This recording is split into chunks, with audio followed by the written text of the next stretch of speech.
샬롬. 출애굽기 강의 91번째 찬양으로 시작하겠습니다. 은혜 아니면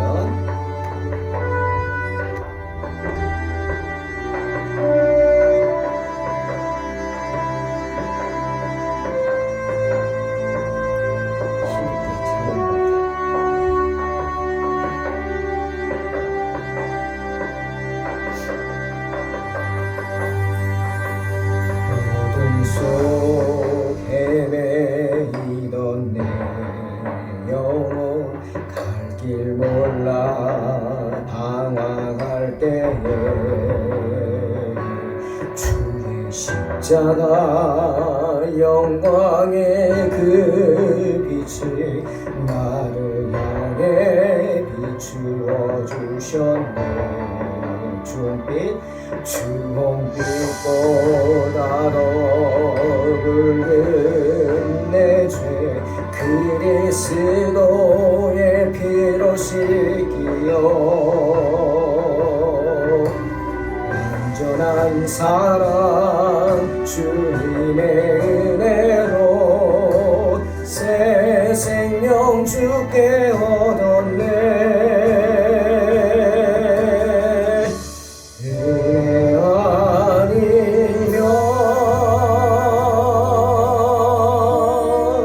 나서지 못하네.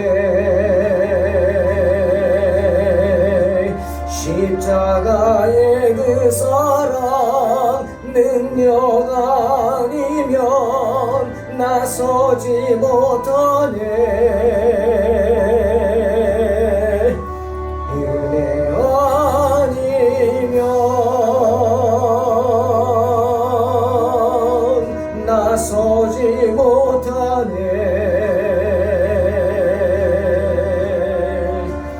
놀라운 사랑 그네 아니면 나서지 못하네. 나의 노력과 의지가 아닌 오직 주님의 그 뜻 안에서 이로운 자라 내게 말씀하셨네. 완전하신 그 은혜로 은혜 아니면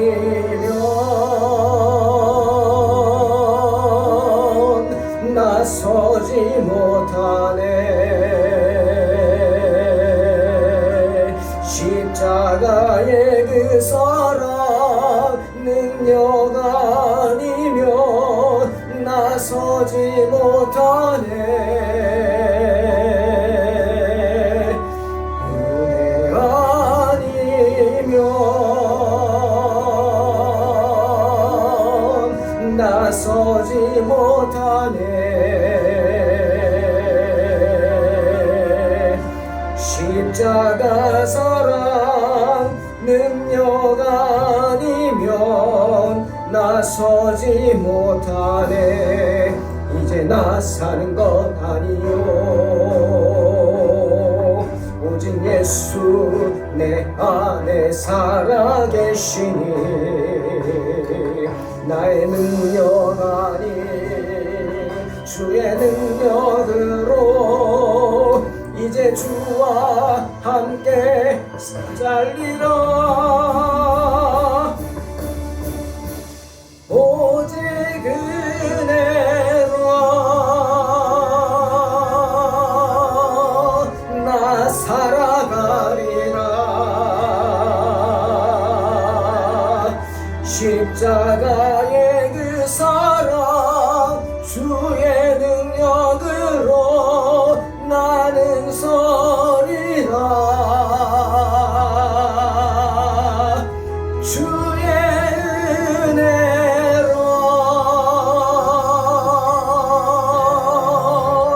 나는 서리라.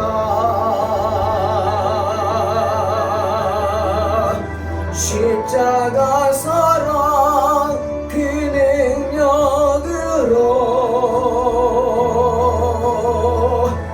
나 살리라.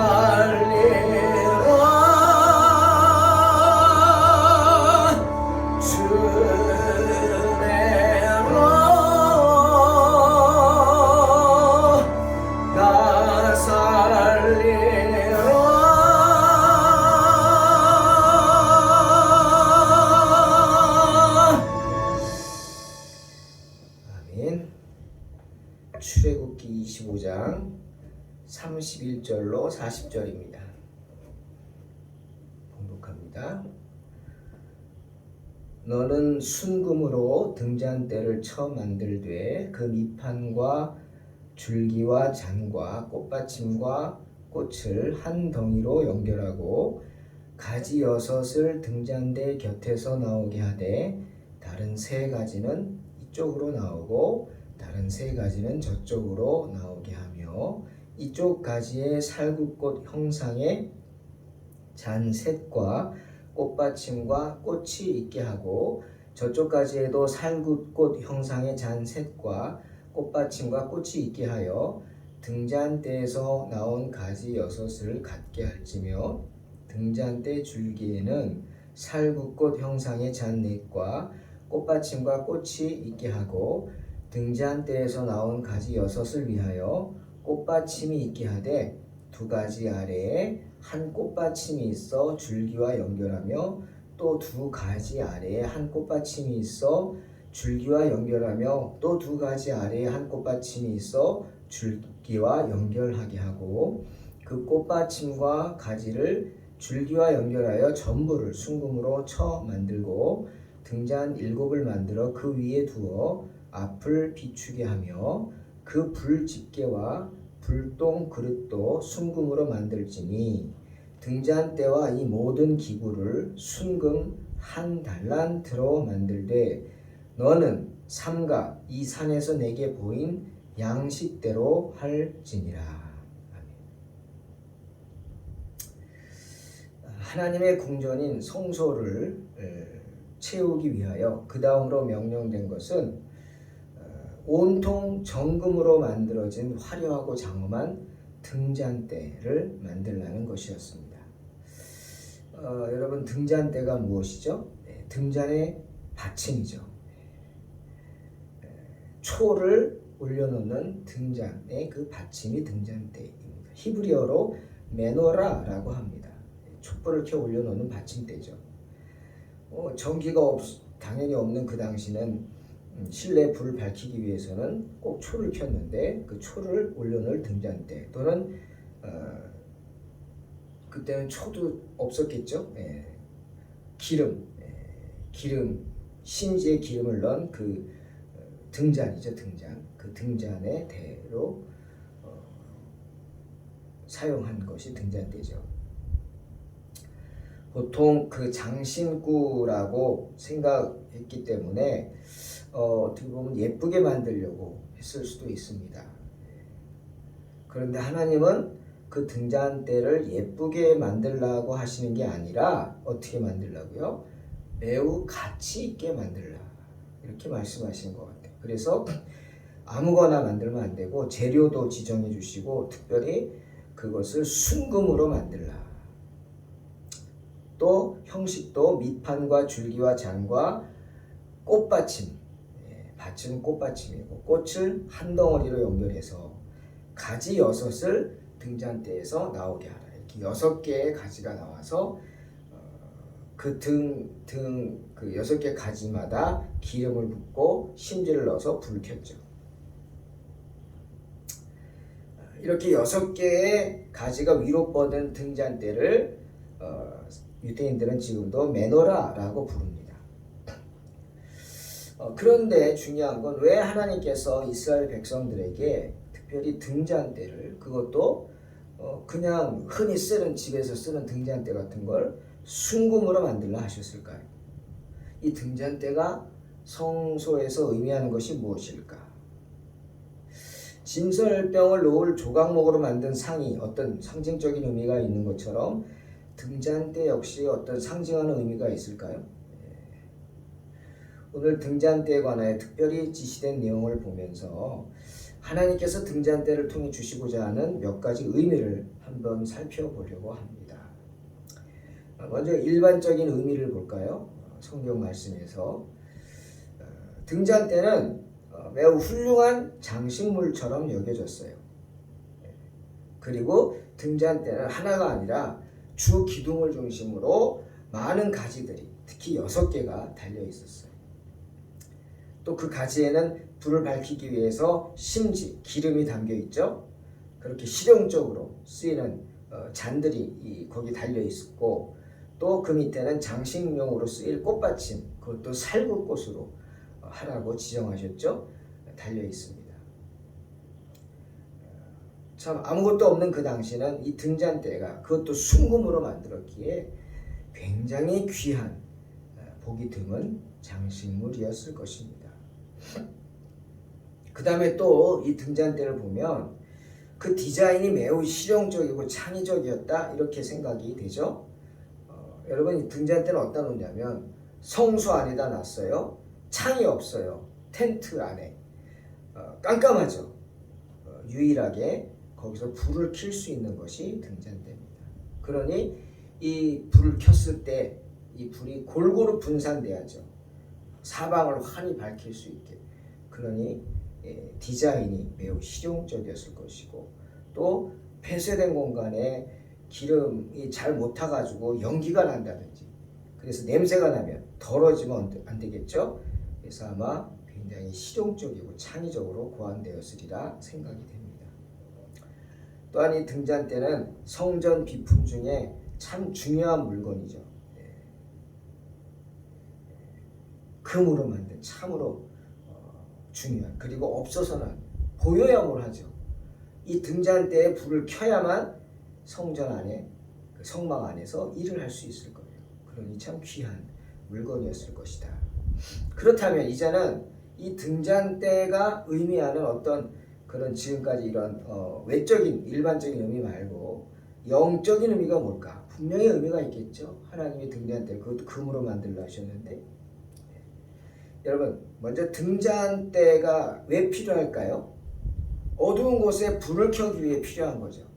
불을 켜기 위해 등잔 있어야 되죠. 그리고 여러 등잔을 놓은 대가 필요했어요. 이 등잔대는 빛을 의미하는 것입니다. 그렇죠? 빛을 의미해요. 그거는 빛이에요. 불 켜는 거. 자, 그것은 뭘까요? 성전 안에 이게 있다. 무엇이 빛이 됩니까? 시편에 말씀하시죠. 주의 말씀이 내 길의 빛입니다. 주의 말씀. 하나님의 말씀, 주님의 빛입니다. 이 등잔대는 하나님께서 이스라엘 백성들에게 교훈을 남기시기 위해서 일부러 남기신 것이라 생각합니다. 어떤 교훈이죠? 계명은 등대이고 율법은 빛이다. 이런 의미를 나타낸다고 신학자들은 말합니다. 계명은 등대이고 율법은 빛이다. 선지자들은 누굽니까? 여기서 의미하는 선지자들은 그 등잔대로부터 뻗어나온 가지들이에요. 6개가 있잖아요. 선지자를 상징하는 거죠. 이 각 가지들이 각각 시대에 걸쳐 구약 교회에 빛을 비추어 주었던 선지자들을 상징하는 것이다. 하나가 아니죠. 여러 개. 그렇다면 그 빛으로 몰아내야 할 장막 안의 어두움은 뭘까? 바로 영적인 상태를 말한다 이야기하죠. 우리가 생각해 볼 수 있어요. 오늘날 교회의 영적인 상태죠. 장차 우리가 천국에서 지니게 될 우리의 모습과 비교해 볼 때 지금 여기에 우리의 모습은 참 처참하죠. 비참하죠. 누추합니다. 우리는 아직도 옛날 장막만큼이나 영적인 어두운 상태에서 생활하고 있습니다. 불을 못 켜고 살아요. 뭐예요? 하나님의 말씀을 비추면서 살지 못한다. 하나님의 말씀은 등대입니다. 그렇죠? 때문에 베드로후서 1장 19절에서 베드로가 말합니다. 여러분의 마음속에 동이 트고 샛별이 떠오를 때까지는 어둠 속을 밝혀주는 등불을 바라보듯이 그 말씀에 주의를 기울이는 것이 좋겠습니다. 참 우리에게 주는 좋은 따뜻한 경고인 것 같아요. 또한 하나님의 말씀은 무엇입니까? 이 어두운 데 비추는 등불입니다. 또 거기에 말씀하시는 영이 있겠죠. 하나님의 영. 하나님의 여러 가지 은사와 더불어 은혜를 베풀어 주시는 하나님의 영이 뭡니까? 계시록 4장 5절에서 요한이 말하죠. 보좌로부터 번개와 음성과 우레소리가 나고 보좌 앞에 켠 등불 7이 있으니 이는 하나님의 7 영이라. 즉 보좌 앞에 켠 7 등불, 7 영, 하나님의 영이라는 거죠. 오늘날 금으로 만든 등대가 무엇일까요? 교회입니다. 교회가 이 등잔대입니다. 왜입니까? 등대가 빛을 밝히듯이 교회는 생명의 말씀을 밝히는 세상의 빛이 되어야 하기 때문이죠. 때문에 바울이 빌립보서 2장에서 15, 16절에서 뭐라 그랬어요? 우리에게 나무랄 데 없는 순결한 사람이 되어 이 악하고 삐뚤어진 세상에서 하나님의 흠없는 자녀가 되어 하늘을 비추는 별들처럼 빛을 내라, 이렇게 선포합니다. 생명의 말씀을 굳게 지키라는 겁니다. 그래야 내가 다름질치며 수고한 것이 헛되지 않아 그리스도의 날에 자랑할 수 있게 되기 때문이다. 자기 자신이 이렇게 헌신하고 복음을 전했는데 그 복음이 땅에 떨어지면 안 되죠. 땅에 심겨져서 자라서 100배, 1000배의 결실을 거둬야 내가 나중에 하나님 앞에 갔을 때 그리스도 앞에서 할 말이 있다, 자랑할 수 있다, 이겁니다. 빛의 역할을 감당하라. 37절에 등잔 7을 만들어 그 위에 두어 앞을 비추게 하라, 이렇게 말씀하시죠. 7을 만들라, 즉 사역자들을 세우라는 거예요.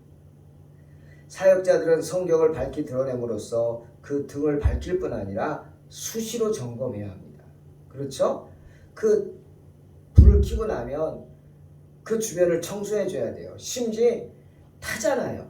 까맣게 탑니다. 그럼 심지 갈아줘야 돼요. 그냥 놔두면 타는 거 아니에요. 심지가 타들어가죠. 언제든지 그 까맣게 탄 심지가 보이면 잘라줘야 돼요. 새 심지 속에서 불이 더 환하게 켜야죠. 그냥 놔뒀다가 어떻게 돼요? 불이 꺼져버립니다. 안 됩니다. 큰일 나죠.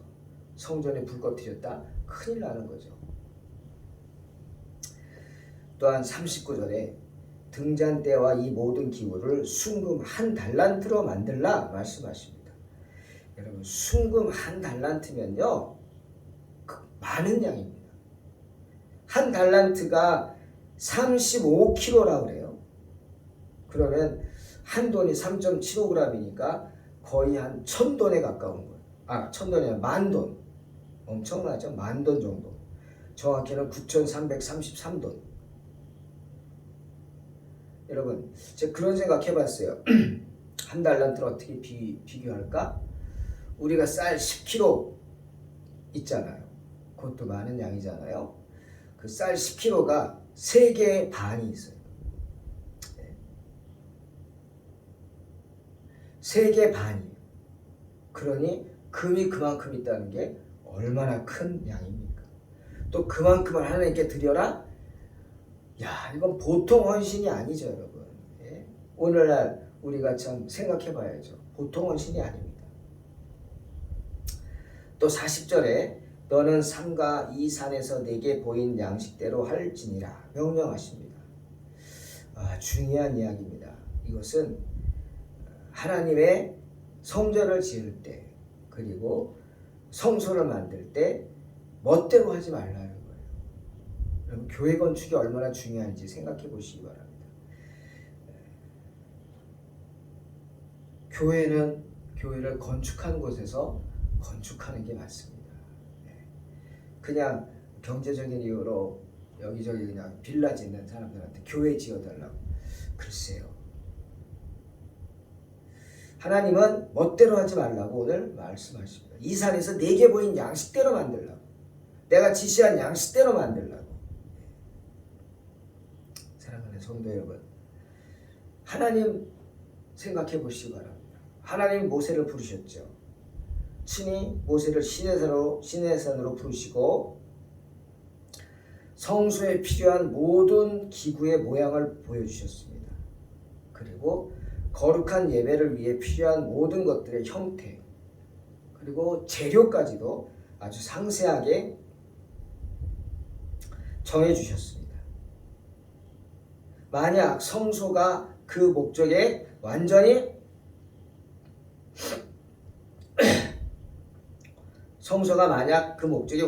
부응하기 위해서라면 성소의 건립이 그냥 인간 생각대로 창작한다고 마음대로 그렇게 인간의 능력에 맡겨져서는 안 되지 않겠습니까? 마땅히 누가 주관하셔야죠. 하나님이 하셔야죠. 당신 자신을 백성들에게 거룩한 자로 계시하시게 될 하나님 자신으로부터 성소의 건축은 나와야 될 것입니다. 백성들은 뭐하죠? 오직 하나님께서 지정해 주신 대로 수행할 뿐입니다. 그들이 해야 할 의무만을 이행하여서 자원하는 마음으로 성소 건립에 필요한 자료들을 공급해야 할 것입니다. 그들이 할 일이라고는 하나밖에 없어요. 뭐예요? 순종. 직접 하나님이 지시하신 일을 직접 수행하는 것뿐입니다. 그 모든 것들 중에서 가장 중요한 것이 무엇일까? 등잔대가 아닐까. 왜? 등잔대는 어두운 데 비추는 등불이기 때문입니다. 이 등잔대는 하나님의 말씀을 상징하기 때문이죠. 그러니 37절에 등잔 7을 만들어 그 위에 두어 앞을 비추게 하라 하신 말씀을 기억하시기 바랍니다. 등잔 7, 꼭 7개가 아니죠. 7은 많다는 뜻입니다. 많은 등잔입니다. 그러니 우리는 항상 많은 등잔을 세워서 주의 종들을 많이 세우고 내가 그 역할을 감당해서 생명의 말씀을 밝혀서 세상에 전해야 할 것입니다. 그래서 죽어가는 영혼들에게 생명줄, 구원의 생명줄을 던지는 복된 성도들이 되시기를 주님의 이름으로 축원합니다. 기도하겠습니다. 하나님 감사합니다. 우리의 부족함을 아시는 주님,